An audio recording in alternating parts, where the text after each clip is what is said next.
Good afternoon ma'am. Good afternoon. Join करने बोलो सबको। जी मैम।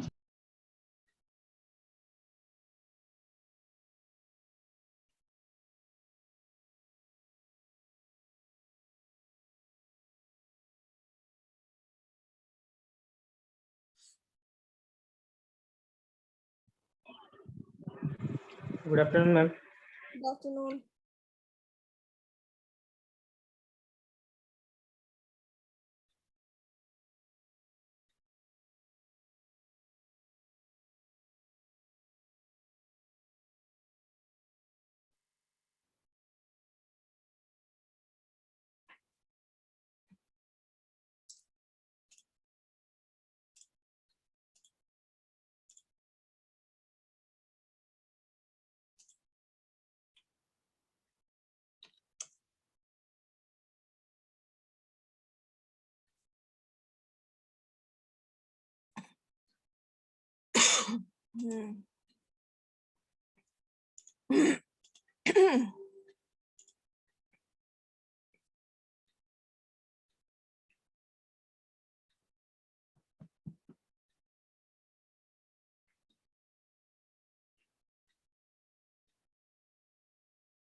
बाकी सब कहाँ है? खाली 3 जन।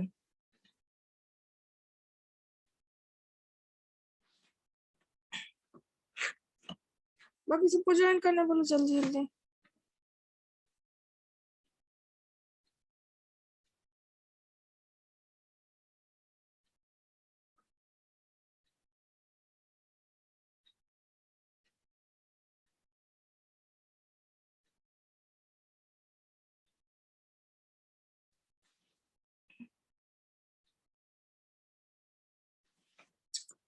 अभी तक कोई ज्वाइन नहीं किया।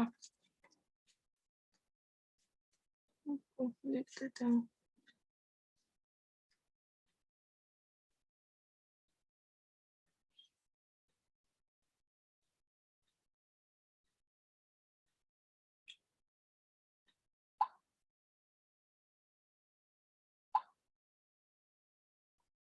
Okay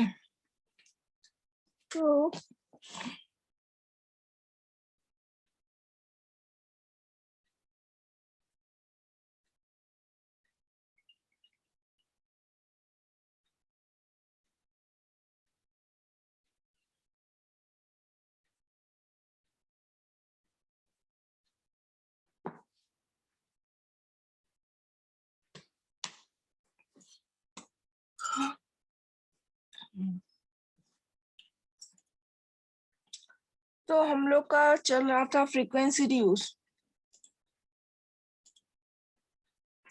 concept of frequency reduce में हम लोग क्या देखे थे कि जैसे जैसे हम लोग का रिक्वायरमेंट बढ़ता गया।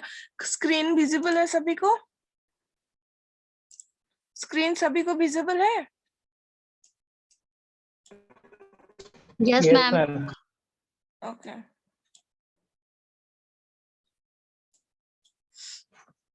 हाँ, तो कॉन्सेप्ट ऑफ फ्रीक्वेंसी रियूज में हम लोग क्या देखे कि जैसे जैसे मेरा रिक्वायरमेंट बढ़ता गया उसके हिसाब से हम लोग क्या किए, फ्रीक्वेंसी को रियूज करने के लिए हम लोग पहले जो एंटेना का जो बहुत ज्यादा हम लोग कवरेज एरिया रखते थे, उस कवरेज एरिया को हम लोग छोटा किए, जिसके कारण हम लोग को क्या करना पड़ा कि जो मेरा एंटेना हाइट है उसको भी स्मॉल करने का ऑप्शन मिला। और दूसरा है कि जो हम लोग का जो पावर का कंजम्पशन था, अगर सेल साइज बहुत बड़ा करेंगे, अगर सेल साइज बहुत बड़ा करेंगे हम लोग, तो उसके हिसाब से क्या होगा कि हम लोग को जो ट्रांसमिटिंग एंटेना है उस ट्रांसमिटिंग एंटेना को बहुत ज्यादा पावर देना पड़ेगा, so that that transmitter antenna can transmit long distance. ठीक है, लेकिन हम लोग के पास क्या है कि अगर हम लोग एंटेना का साइज स्मॉल करते हैं और जो ट्रांसमीटर है, ट्रांसमीटर को भी हम लोग लो पावर ट्रांसमीटर रखते हैं, तो उससे क्या होगा कि ज्यादा नंबर ऑफ सब्सक्राइबर को हम लोग फ्रीक्वेंसी रीयूज का जो कॉन्सेप्ट है उसको यूज करके हम लोग ज्यादा नंबर ऑफ सब्सक्राइबर को सर्विस प्रोवाइड कर सकते हैं। ऊपर से मेरा क्या हो रहा है, बैंडविड्थ जो है, जो कि मेरा लिमिटेड बैंडविड्थ है, उस लिमिटेड बैंडविड्थ को भी हम लोग यूज मतलब बहुत अच्छे से उसको यूटिलाइज भी कर पा रहे हैं। एंड थर्ड पॉइंट क्या है, एक तो बड़ा टावर का वारंटी या मेंटेनेंस सारा सब कुछ ज्यादा प्रॉब्लमेटिक होता है, उस प्रॉब्लम को भी हम लोग एनकाउंटर कर पा रहे हैं। और चौथा हो गया मेरा कि अगर बहुत ज्यादा पावर लग जाता था तो उस पावर का कंजम्पशन को भी हम लोग लो कर पाए, सो दैट जैसे पावर को भी हम लोग को तो कंजर्व करना है ना, क्योंकि जो मेरा पावर का जनरेशन होता है, पावर जनरेशन करने के लिए जो हम लोग का फॉसिल फ्यूल को बर्न करना होता है, फॉसिल फ्यूल्स को, वो भी तो दिन ब दिन मेरा खत्म होते जा रहा है। तो ऑब्वियसली पावर को कंजर्व करना भी हम लोग के लिए एक क्या बोलेंगे, एक ड्यूटी है, या फिर हम लोग का टारगेट होता है पावर को कंज्यूम, लो पावर कंजम्पशन करना। जिसके कारण देखना आजकल, पहले क्या था, घर में हम लोग बल्ब जलाते थे, फिर ट्यूब जलाते थे, अभी सब कोई एलईडी पे आ गया है। क्यों? क्योंकि एक तो पैसा भी बचता है, ऊपर से लो पावर कंजम्पशन होने से अल्टीमेटली क्या होता है कि मेरा जितना इलेक्ट्रिसिटी को जनरेट करने के लिए जितना फॉसिल फ्यूल बर्न करना होता है, क्योंकि हम लोग देख रहे हैं कि डे बाय डे फिर हम फॉसिल फ्यूल का जो स्टोरेज है वो कम होते जा रहा है। और एक दिन ऐसा भी आएगा जहाँ पे पूरे वर्ल्ड में जितना फॉसिल फ्यूल तुम्हारा स्टोर है वो खत्म भी हो जाएगा। तो वो भी जो कि एक मतलब क्या बोलेंगे, जो जिससे हम लोग का जो पावर जनरेट, जो इलेक्ट्रिसिटी है, वो इलेक्ट्रिसिटी जो जनरेट होता है वो मैक्सिमम पोर्शन कहाँ से होता है, फॉसिल फ्यूल से। इसीलिए अभी हम लोग का एक रिसर्च का या फिर एक बड़ा ये है कि कैसे हम लोग दूसरा किसी भी पावर सोर्स से या फिर दूसरा किसी भी उपाय से हम लोग इलेक्ट्रिसिटी जनरेट कर पाए, जिसमें सोलर पैनल का यूज एक बहुत बड़ा रिसर्च का फील्ड है, या फिर सोलर पैनल को यूज करके हम लोग बहुत मतलब उसको जनरेट कर सकते हैं। देखना बहुत जगह में अभी होटल वगैरह में जो गीजर होता है या फिर इलेक्ट्रिसिटी होता है, उसके लिए क्या होता है कि खाली सोलर पैनल का ही यूज किया जाता है। सोलर पैनल को यूज किए करके टोटल जो इलेक्ट्रिसिटी है या फिर जो टोटल कंजम्पशन है वो बहुत कोई जनरेट करता है। लेकिन ठीक है, वो अभी तक उतना भी पॉपुलर नहीं हुआ है, लेकिन एक दिन आएगा जिस दिन हम लोग को इसी चीज के ऊपर, इसी सारे चीजों के ऊपर हम लोग को मतलब दिन का गुजरान करना होगा, क्योंकि फॉसिल फ्यूल तो खत्म हो जाएगा, कोयला, पेट्रोलियम, ये सब खत्म होने वाला है। तो एंड इसीलिए अभी जो कार्स भी आते हैं, देखना वो भी बैटरी से कनेक्टेड हुआ कार आता है, क्योंकि इलेक्ट्रिसिटी हम लोग दूसरे मीन से भी जनरेट कर सकते हैं। लेकिन अभी पेट्रोल या फिर डीजल गाड़ी से भी ज्यादा जो न्यू टेक्नोलॉजी आया है वो है बैटरी का, है ना। तो बैटरी होता है तो एक तो उसमें पोल्यूशन भी कम होता है, और तुम्हारा उसमें जो कंजर्वेशन ऑफ एनर्जी जो हम लोग करना चाहते हैं या फिर फॉसिल फ्यूल को जो हम लोग कंजर्व करना चाहते हैं वो भी मेरा पॉसिबल होता है। तो एनीवेज, तो यही सब करने के मतलब ये जितना सारा पॉइंट्स है, ये सारे पॉइंट्स को ध्यान में रखते हुए हम लोग क्या किए कि हम लोग फ्रीक्वेंसी रियूज किए। और फ्रीक्वेंसी रियूज करने के लिए हम लोग क्या किए, सेल साइज को छोटा कर दिए। सेल साइज को छोटा करके हम लोग क्या किए कि एक क्लस्टर बनाए। क्लस्टर में क्या हो रहा था, मेरा क्लस्टर में हम लोग देख रहे थे कि जो मेरा क्लस्टर बना हुआ है उस क्लस्टर में मेरा बहुत सारा सेल है। और क्लस्टर का साइज भी मेरा डिपेंड करता है कि हम लोग क्लस्टर साइज, एक सेकेंड,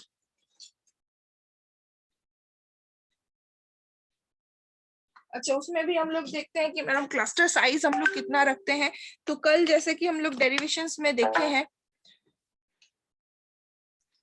कि जो क्लस्टर साइज होता है, क्लस्टर साइज मेरा वेरी कर सकता है। सॉरी,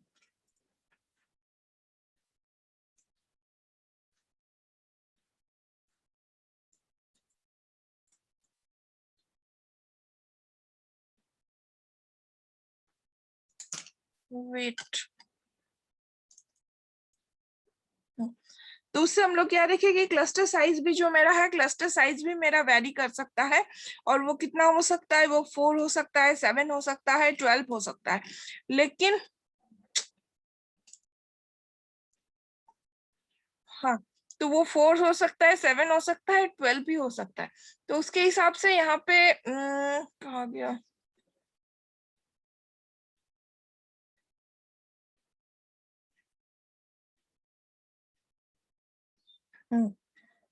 यही वाला था कि size N is typically equals to 4, 7 और 12।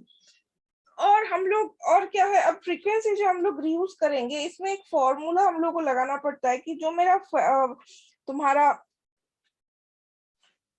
जो मेरा क्लस्टर है, क्लस्टर का साइज कितना होगा और उसके हिसाब से जो मेरा सिस्टम है, उस सिस्टम का जो कैपेसिटी है वो कितना होगा।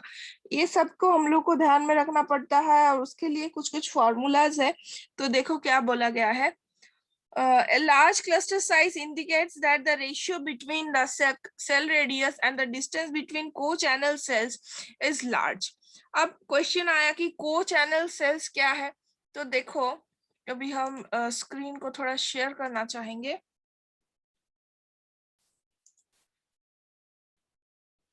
अगर co-channel cells के बारे में हम लोग देखेंगे तो कल हम लोग क्या देखे थे कि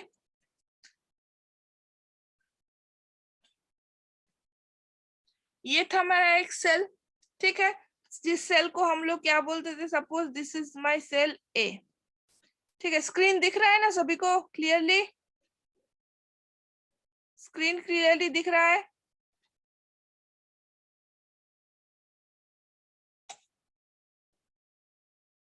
स्क्रीन क्लियरली? Yes ma'am.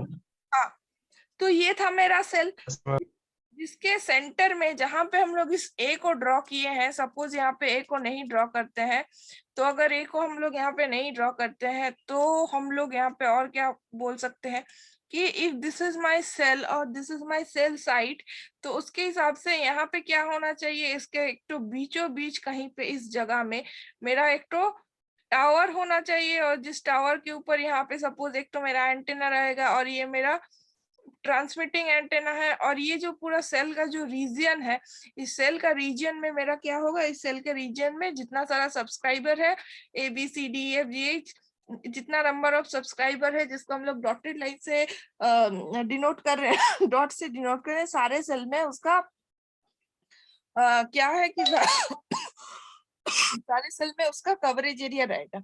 अब क्या है, अब हम लोग को क्या करना है कि टोटल जो अब हम लोग क्या कर रहे हैं कि एक क्लस्टर को देख रहे हैं।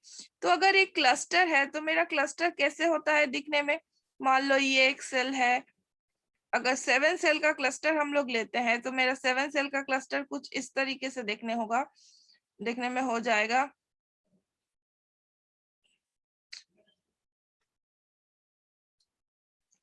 7 सेल क्लस्टर मेरा कुछ इस तरीके से देखने में हो जाएगा।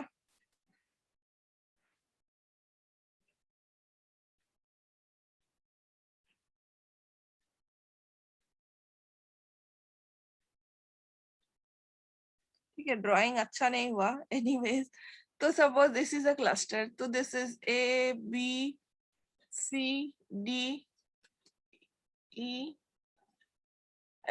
And this is G। तो ये हो गया मेरा एक क्लस्टर, जो कि ये थोड़ा ऐसा होना चाहिए था, हाँ ये कुछ ऐसा होना चाहिए था। तो ये मेरा एक क्लस्टर हो गया। तो यहाँ पे ऑब्वियसली हम लोग क्या बोलेंगे, जो मेरा जो टोटल बैंडविड्थ है, टोटल बैंडविड्थ को टोटल बैंडविड्थ को हम लोग क्या करेंगे, ये जो टोटल मेरा क्लस्टर है इस क्लस्टर में हम लोग डिवाइड करेंगे।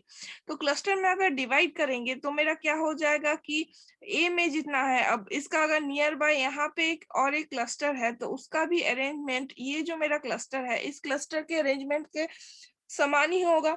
तो ऑब्वियसली इसका अगर बीचों बीच में हम सेल ए रखे हैं तो इसका बीचों बीच में भी मेरा क्या हो जाएगा, सेल ए हो जाएगा। यहाँ पे अगर हम सेल बी रखे हैं तो ठीक इसी जगह में सेल बी होगा। यहाँ पे अगर हम सेल सी रखे हैं तो उसके हिसाब से मेरा यहाँ पे भी सेल सी होगा। अगर यहाँ पे मेरा डी है, if this is my D, तो यहाँ पे सेम मेरा एक डी होगा। वैसे करके करके मेरा जितना सारा सेल है, अगर सातों सेल है तो सातों सेल के लिए इफ दिस इज माय जी, तो कुछ इस जगह में मेरा जी होगा, मतलब डी के जस्ट ऑपोजिट में यहाँ पे मेरा जी होगा। ऐसे करते करते सारा होगा। तो को चैनल्स जब हम बोलेंगे मींस अगर ये टोटल जो मेरा बैंडविड्थ है, टोटल बैंडविड्थ को अगर हम लोग 7 हिस्से में डिवाइड करेंगे, क्योंकि मेरा जो क्लस्टर है, क्लस्टर साइज, क्योंकि मेरा cluster size equals to 7 in my case. तो अगर मेरा क्लस्टर साइज सेम है तो क्लस्टर साइज ये है तो मेरा कितना चैनल्स में, मेरा कितना पार्ट्स में हम टोटल बैंडविड्थ को डिवाइड करेंगे, 7 पार्ट्स में टोटल बैंडविड्थ को डिवाइड करेंगे। तो ये जो 7 पार्ट्स में हम लोग बैंडविड्थ को डिवाइड करेंगे, उस 7 पार्ट्स में बैंडविड्थ को डिवाइड करने के चलते हम लोग क्या करेंगे, some group of channels will be allotted to the each cell. ठीक है, हर एक जो सेल है उस हर एक सेल को एक ग्रुप ऑफ चैनल्स देंगे। तो जब हम लोग दूसरा क्लस्टर में भी सेम पोजीशन में हम लोग सेम ग्रुप ऑफ चैनल्स को एलोकेट करेंगे, तब उसी सारे चैनल्स को हम लोग बोलेंगे को चैनल। ठीक है, ये थोड़ा ज्यादा पतला हो गया। हाँ, तो तब उसको हम लोग बोलेंगे को चैनल्स। ठीक है, तो ये जो को चैनल्स होंगे, ये को चैनल्स अगर मेरा जो सेम क्लस्टर है, सेम क्लस्टर में को चैनल्स को हम लोग क्या करेंगे, रिपीट नहीं करेंगे। रिपीट अगर, और इससे मेरा क्या हो जाएगा, अगर हम लोग को चैनल्स को यूज करेंगे उससे मेरा फायदा ये होगा कि हम लोग का जो चैनल का इंटरफेरेंस होगा वो इंटरफेरेंस हम लोग को फेस नहीं करना पड़ेगा। सो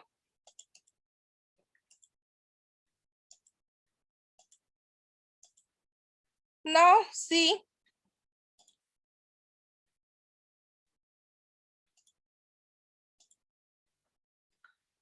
conversely small cluster co-channels and located much closer together.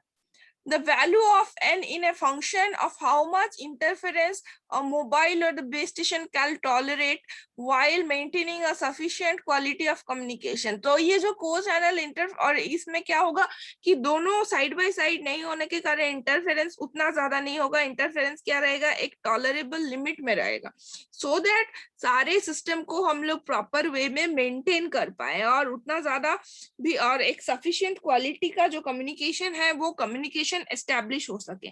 For a design view point the smallest possible value of n is desirable in order to maximize the capacity. Obviously, बार बार बंद क्यों हो जा रहा है, मॉड्यूल नहीं चलने से थोड़ा तो प्रॉब्लम है। तो इसीलिए क्या होता है, हम लास्ट डे भी बोले थे और आज भी हम सेम ही बात बोलेंगे कि इसीलिए क्या होता है कि हम लोग को देखना पड़ता है कि कितना मिनिमम क्लस्टर साइज रखने से मेरा क्या है कि जो टॉलरेबल लिमिट में को चैनल इंटरफेरेंस रहेगा। क्योंकि जितना क्लस्टर साइज अगर हमको बढ़ाना होगा तो क्लस्टर साइज हम लोग किस हिसाब से बढ़ा सकते हैं कि जितना कम क्लस्टर साइज नहीं, चैनल टोटल मेरा जो कैपेसिटी ऑफ द नेटवर्क है उस कैपेसिटी ऑफ द नेटवर्क को हम लोग कैसे इंक्रीज कर सकते हैं कि मेरा क्लस्टर साइज छोटा होने से। क्योंकि क्लस्टर साइज जितना छोटा होगा या फिर कोई भी एरिया में जितना ज्यादा नंबर ऑफ क्लस्टर्स हम लोग फॉर्म कर पाएंगे उतना ज्यादा बार क्या होगा, टोटल जो मेरा बैंडविड्थ है, टोटल बैंडविड्थ मेरा रिपीट करेगा। और टोटल बैंडविड्थ जब मेरा रिपीट करेगा उसके हिसाब से हम लोग उतना ज्यादा नंबर ऑफ सब्सक्राइबर को एकोमोडेट कर पाएंगे या फिर उतना ज्यादा नंबर ऑफ सब्सक्राइबर को सर्विस फैसिलिटी प्रोवाइड करने का कैपेबिलिटी उस particular type of service provider के पास या फिर उस पर्टिकुलर नेटवर्क में रहेगा। ठीक है। और मैक्सिमम जो कैपेसिटी है वो पर्टिकुलर उतना नेटवर्क में उतना ज्यादा होगा।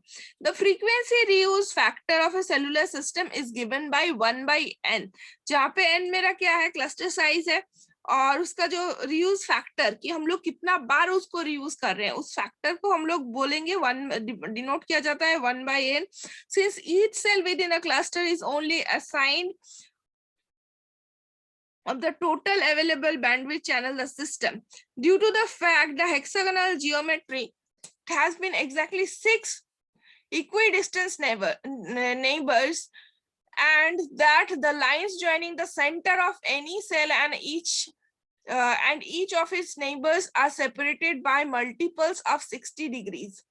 अब यहाँ पे देखो multiple of 60 degrees means, फिर से हमको व्हाइट बोर्ड दिखाना पड़ेगा तुम लोग को। व्हाइट बोर्ड कहाँ गया?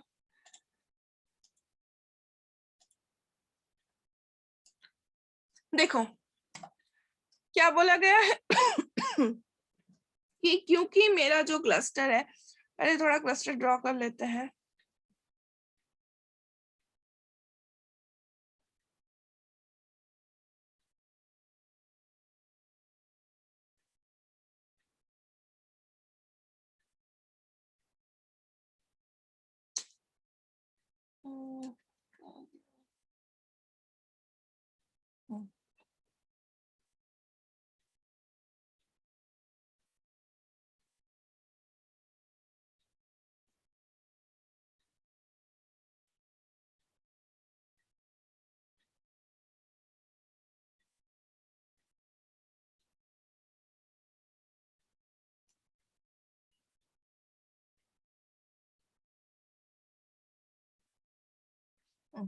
तो ये मेरा हो गया क्लस्टर। क्लस्टर को हम लोग क्या बोलते हैं कि ये 7 सेल क्लस्टर हो गया। तो अगर ये मेरा 7 सेल क्लस्टर हो गया तो हम लोग क्या बोले हैं कि मतलब यहाँ पे हेक्सागन जियोमेट्री जो है, या फिर जो मेरा सेल का साइज है, या फिर सेल का जो शेप है, सेल का शेप को हेक्सागन होने से मेरा क्या फायदा है कि ये जो मेरा सेंटर है, ये जो मेरा क्लस्टर का सेंटर है, इस क्लस्टर का सेंटर को हम लोग क्या कर सकते हैं, क्लस्टर के सेंटर से दूसरा जो सारे सेल्स है, सारे सेल्स का जो डिस्टेंस है वो क्या है, सारे सेल्स का डिस्टेंस सेम है कि नहीं? क्योंकि सारा शेप है, सारा शेप मेरा क्या है कि हेक्सागन है, तो सारे हेक्सागन का जो आउटर पॉइंट्स होते हैं तो सब क्या है, इक्वी डिस्टेंस में है। सारे सेल इक्वी डिस्टेंस में। ऊपर से क्या है, अगर हम लोग देखेंगे तो जो मेरा डिस्टेंस होगा वो 60 डिग्री एंगल में होगा। 60 डिग्री एंगल मीन्स कुछ मेरा 45, ये हो गया मेरा 30 डिग्री, बीचों बीच से अगर हो गया तो 45, 60, ठीक है। तो 60 डिग्री में कैसे होगा कि जो मेरा सारे सेल्स का सेंटर पॉइंट में अगर हम लोग देखेंगे तो एक एक टावर हम लोग बैठाए हुए हैं, और क्या है कि अब इसको अगर पूरा एक कोई भी एक मेरा पर्टिकुलर अगर सेल है, उस सेल का एरिया को अगर हम लोग डिवाइड करेंगे इक्वल अगर हम लोग डिवाइड करेंगे, ये तो मेरा हो गया टोटल 360 डिग्री। 360 डिग्री को अगर हम लोग 6 गो इसमें डिवाइड करते हैं, 6 गो पार्ट्स में, तो हर एक पार्ट्स में मेरा कितना हो जाएगा, 60 डिग्री एंगल। तो और हम लोग क्या रखेंगे कि इसके चारों ओर 6 गो सेल है, तो अगर इसके चारों ओर अगर 6 गो सेल है तो हर एक सेल का जो बीचों बीच जो टावर बैठाया हुआ रहेगा, सारे टावर्स क्या होगा, इक्वली सेम एंगल पे होगा। और वो एंगल कितना होगा, ये जो एक एंगल होगा वो मेरा हो जाएगा 60 डिग्री का। ठीक है, समझ में आया कैसे 60 डिग्री आया? 360 डिग्री टोटल जो है वो मेरा कितना है, 360 डिग्री। और 360 डिग्री को अगर डिवाइडेड बाय हम लोग कितना करेंगे, डिवाइडेड बाय 6 करेंगे, तो हर एक एंगल मेरा कितना, हर एक सेल मेरा कितना डिग्री का एंगल पे है, 60 डिग्री का एंगल है। मतलब सेंटर से ये जो मेरा बीच वाला सेल है, उस सेल का सेंटर से जो उसका हर एक जो नेबरिंग सेल है, हर एक नेबरिंग सेल का जो टावर है, जिसको हम लोग अज्यूम किए हैं कि सारा जो मेरा टावर्स होता है या फिर सारा जो मेरा बीटीएस का पोजीशन होता है वो सेंटर में होता है, तो मतलब जो मेरा सेंटर सेल है क्लस्टर का, उसका जो बीटीएस है उसके साथ उसका नेबरिंग, हर एक नेबरिंग सेल का है वो कितना डिग्री में हो जाएगा, 60 डिग्री एंगल में मेरा हो जाएगा। Okay, so this is the concept. Now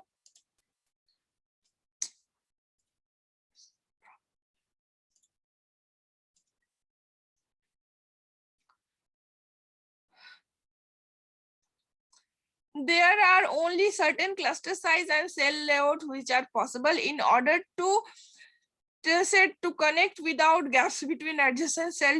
The geometry of hexagon is such that the number of cells per cluster n can only have values which satisfy the equation. तो एक कोई भी particular जगह में कितना नंबर ऑफ सेल को लेके हम लोग एक क्लस्टर बनाएंगे, वो मेरा डिपेंड करता है सिर्फ इस फॉर्मूला के ऊपर, जहाँ पे क्या है कि n, मेरा फॉर्मूला क्या है, n equals to i square into i j into j square. ठीक है, जहाँ पे i and j are non negative integer, जिसमें i और जो j का वैल्यू है वो कभी नेगेटिव नहीं होगा, they should be always positive. ठीक है, and find the nearest co-channel neighbors of a particular cell, one must be following.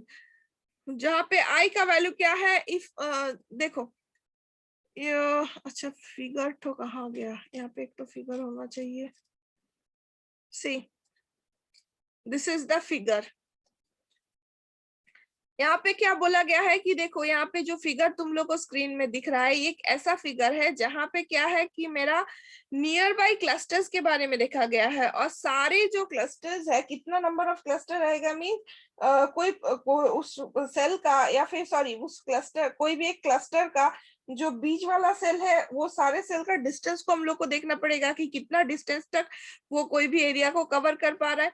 तो इसीलिए क्या हो गया कि यहाँ पे हम लोग क्या देखें कि देखो ए जो है, ए मतलब कोई भी क्लस्टर का बीच वाला सेल, तो उसका डिस्टेंस हम लोग कैसे देखेंगे, और डिस्टेंस जितना ज्यादा रहेगा उसके हिसाब से हम लोग उसका नंबर ऑफ जो क्लस्टर है वो हम लोग डिसाइड कर पाएंगे कि किस फॉर्मूला के ऊपर, जो फॉर्मूला दिया गया है उसके ऊपर। तो देखो यहाँ पे क्या देखा गया है कि जो a है, यहाँ पे n equals to 19, i equals to 3 and j equals to 2। i equals to 3 and j equals to 2 means ये वाला जो पार्ट है, ये वाला जो पार्ट है, देखो this is i and this is j।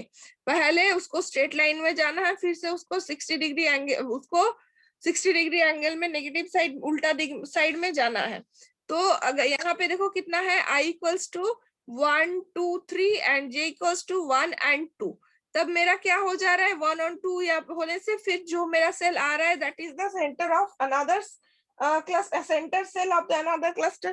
तो वैसे हिसाब से करके हम लोग को फॉर्मूला में अगर i और j का वैल्यू हम लोग पुट करते हैं n इक्वल्स टू, तो मेरा n इक्वल्स टू जो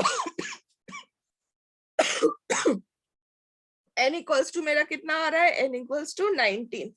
तो दिस इज द फॉर्मूला जिससे हम लोग क्या कर सकते हैं कि टोटल जो मेरा वैल्यू है,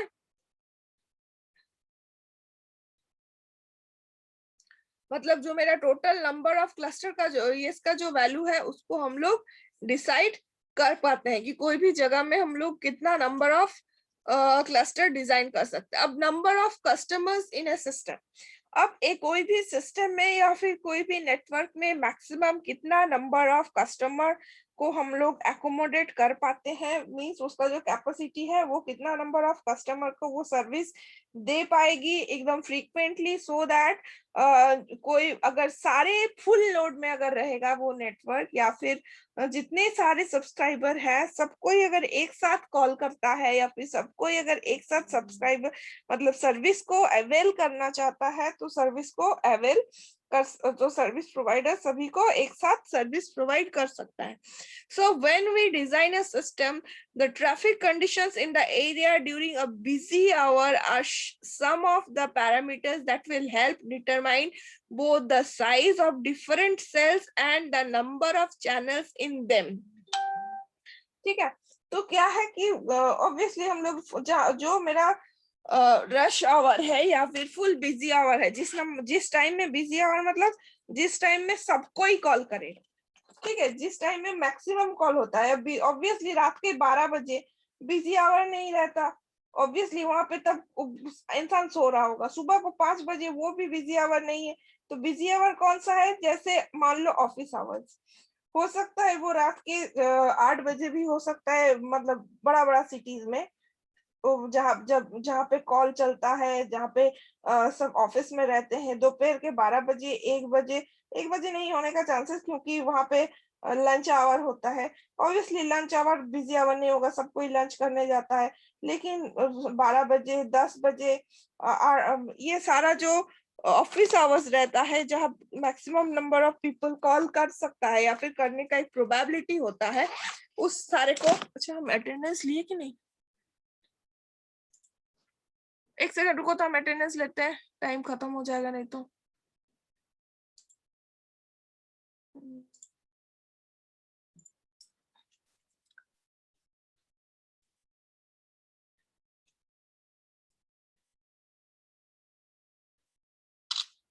तो सारे आवर्स को हम लोग बिजी आवर बोलते हैं।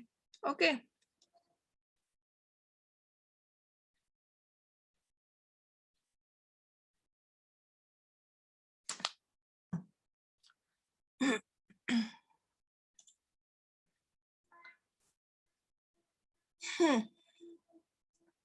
the maximum number of calls per hour per cell is driven by the traffic condition at each particular cell। ठीक है, मेरा नाम maximum number cell per hour per cell is driven, और उसके हिसाब से भी हम लोग को क्या करना पड़ता है कि हम लोग सेल साइज कितना रखेंगे, क्योंकि सेल साइज में मेरा नंबर ऑफ कस्टमर्स के हिसाब से मेरा सेल साइज डिपेंड करेगा, और हर एक सेल को कितना नंबर ऑफ चैनल्स भी एलोकेट करना है, ये भी हम लोग को उसी के ऊपर डिपेंड करना होगा। क्योंकि मान लो कोई भी सेल में सेल का कैपेसिटी 10 सब्सक्राइबर का है, तो अगर 10 सब्सक्राइबर का है तो जब 10 सब्सक्राइबर बात करेगा तो 10 सब्सक्राइबर को बात करने के लिए 20 चैनल चाहिए होता है, 1 for uplink and 1 for downlink, मतलब एक ट्रांसमिट करने के लिए, एक रिसीव करने के लिए। तो ऑब्वियसली उसको मिनिमम 20 चैनल्स तो देने ही पड़ेंगे, ऊपर से कुछ कंट्रोल चैनल्स भी होंगे। तो ये इसका जो कैलकुलेशन है, इसका भी कैलकुलेशन चैनल कैपेसिटी के हिसाब से करना पड़ेगा कि कितना मिनिमम चैनल्स देने पे उसका जो मैक्सिमम कैपेसिटी है, फिर मैक्सिमम नंबर ऑफ सब्सक्राइबर जो भी उसके अंडर में है, सब कोई एक साथ सर्विस को अवेल कर पाएगा। ठीक है, after the maximum number of frequency channels per cell has been implemented in each cell, then the maximum number of calls per hour can be taken care for in each cell। अब अगर जितना number of channels हम लोग allocate करेंगे उसके हिसाब से ना हम लोग कैलकुलेट करेंगे कि पर आवर में पर सेल में कितना कॉल हो रहा है, उसके हिसाब से कितना रेवेन्यू जनरेट होना चाहिए। Now take a maximum number of calls per hour in each cell equals to Q1। यहाँ पे भी एक फॉर्मूला लगाया गया है, Q1 sum them over all cells। Assume that the 60% of the call phones will be used during the busy hour or average, and 1 call per phone. If the phone is used, the total allowed subscriber traffic is empty can be obtained। तो उसके हिसाब से कुछ कुछ parameters है जिसके हिसाब से रेवेन्यू जनरेट होता है कोई भी सिस्टम में, और रेवेन्यू जनरेट होने के, क्योंकि रेवेन्यू जनरेट होना भी एक मतलब बहुत इंपॉर्टेंट पैरामीटर है। अगर रेवेन्यू जनरेट नहीं होगा तो सिस्टम मेरा काम कैसे करेगा, है कि नहीं? क्योंकि फ्री में तो सारा सिस्टम काम कर नहीं सकता, क्योंकि जो भी मेंटेनेंस के लिए लगेगा या फिर जो भी है वो सबको तो मतलब पैसा तो देना पड़ेगा, बिना पैसे से दुनिया में कुछ काम नहीं चलता है। तो इसीलिए हम लोग देख सकते हैं कि हम लोग को रेवेन्यू का भी कैलकुलेट करना पड़ेगा कि इस सिस्टम में अगर चलाएंगे तो उस और उसी के हिसाब मतलब इसको मेंटेन करने के लिए उसमें कितना पैसा खर्चा होगा। फिर उसके बाद फिर जो भी कंपनी सर्विस दे रही है उसका प्रॉफिट भी थोड़ा बहुत रहना चाहिए, क्योंकि हमेशा तो जो कंडीशंस होगा वो सेम नहीं होगा। तो उसके हिसाब से सारा सब कुछ को देखते हुए, सारा कैलकुलेशन को करते हुए कोई भी नेटवर्क को हम लोग को डिजाइन करना होता है। ठीक है, तो this is all about the concept of frequency use of any channels. Next जो पॉइंट हम लोग का है दैट इज द को चैनल इंटरफेरेंस। ठीक है, को चैनल इंटरफेरेंस अगर हम लोग देखेंगे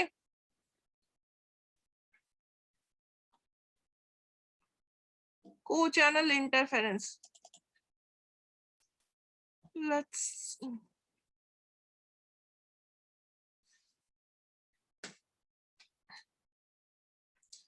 तो को चैनल इंटरफेरेंस जो है वो भी मेरा जो सिस्टम डिजाइनिंग है, सिस्टम डिजाइनिंग का एक बहुत ही इंपॉर्टेंट पैरामीटर है, जिसमें क्या है कि को चैनल इंटरफेरेंस के ऊपर डिपेंड करके ही हम लोग मतलब या फिर इस इंटरफेरेंस को ध्यान में रखते हुए ही हम लोग को क्या करना पड़ता है कि जो मेरा सिस्टम है, वो सिस्टम का जो कैपेसिटी है या फिर उसका जो क्वालिटी है, इनफैक्ट सिस्टम का जो सर्विस का क्वालिटी है उसको हम लोग को डिसाइड करना होता है। और ऑब्वियसली जो मेरा सिस्टम का कैपेसिटी है और या फिर जो मेरा क्वालिटी है वो ऑब्वियसली एक टॉलरेबल लिमिट में होना चाहिए, सो दैट कि जो भी मेरा सब्सक्राइबर्स है उन लोग को एक संतुष्टि मिले या फिर उन लोग में एक तो सेटिस्फेक्शन होना चाहिए कि मुझे इतना कॉल, ये जो हम मतलब कुछ पर्टिकुलर क्वालिटी का सर्विस हमको मिले।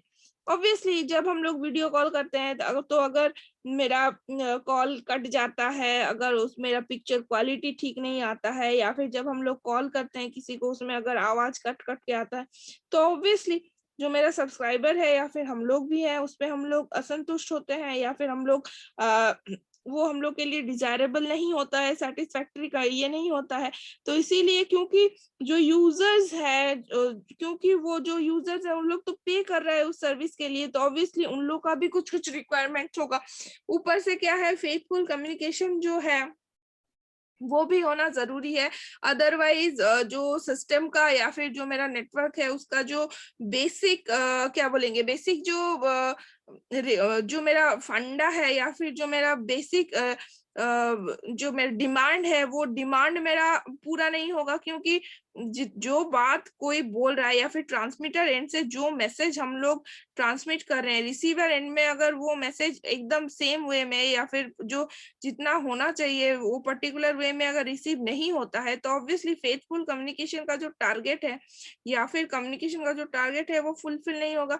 तो इसीलिए क्या करना पड़ता है कि ये जो को चैनल इंटरफेरेंस है, जो कि एक टाइप ऑफ नॉइज है भी हम लोग बोल सकते हैं कोई भी कम्युनिकेशन सिस्टम के लिए, इसको हम लोग को हमेशा ध्यान में रखना पड़ता है और उसको एक टॉलरेबल लिमिट में रखना पड़ता है, सो दैट जो मेरा सिस्टम है सिस्टम प्रॉपरली काम कर सके और सिस्टम प्रॉपरली वर्क कर सके। ठीक है, तो को चैनल जो रिडक्शन फैक्टर्स है, को चैनल इंटरफेरेंस रिडक्शन फैक्टर्स, इसके बारे में हम लोग नेक्स्ट डे प्रॉपर वे में डिस्कस करेंगे, क्योंकि आज तो 2 मिनट ही टाइम बचा हुआ है। तो आज का क्लास हम यहीं पे इसीलिए एंड करना चाहेंगे। अगर किसी को कोई प्रॉब्लम ना हो या फिर किसी को कोई डाउट ना हो तो anybody has any doubt? किसी को कोई डाउट है?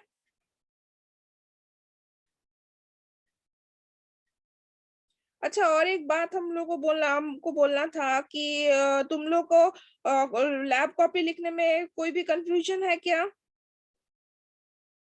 5th सेम का जो लैब कॉपी लिख रहे थे तुम लोग, उसमें किसी को क्या कोई कंफ्यूजन है?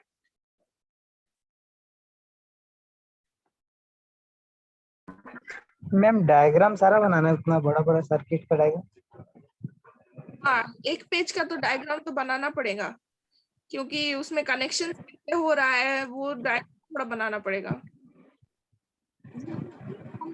कर रहे थे ना एफएस के, वो किट का जस्ट फ्रंट मतलब टॉप व्यू है, वो जो डायग्राम्स दिया हुआ है वो टॉप व्यू है। तो एक पेज में हर एक एक्सपेरिमेंट के लिए एक डायग्राम बना देना। एक ही तो है, एक ही सिर्फ पीएसके या एफएसके में 2 गो है, बाकी सब एक ही गो है। ठीक है, तो एक एक बना देना। और पहले एएसके फिर एफएसके और पीएसके जैसा जो जिस सीक्वेंस में तुम लोग किए हो उसी सीक्वेंस में कर देना, और लास्ट में डेल्टा मॉड्यूलेशन लिखना। ठीक है, yes ma'am. Okay then, thank you everyone, तुम लोग अब लीव कर सकते हो। Okay, thank you. Thank you ma'am.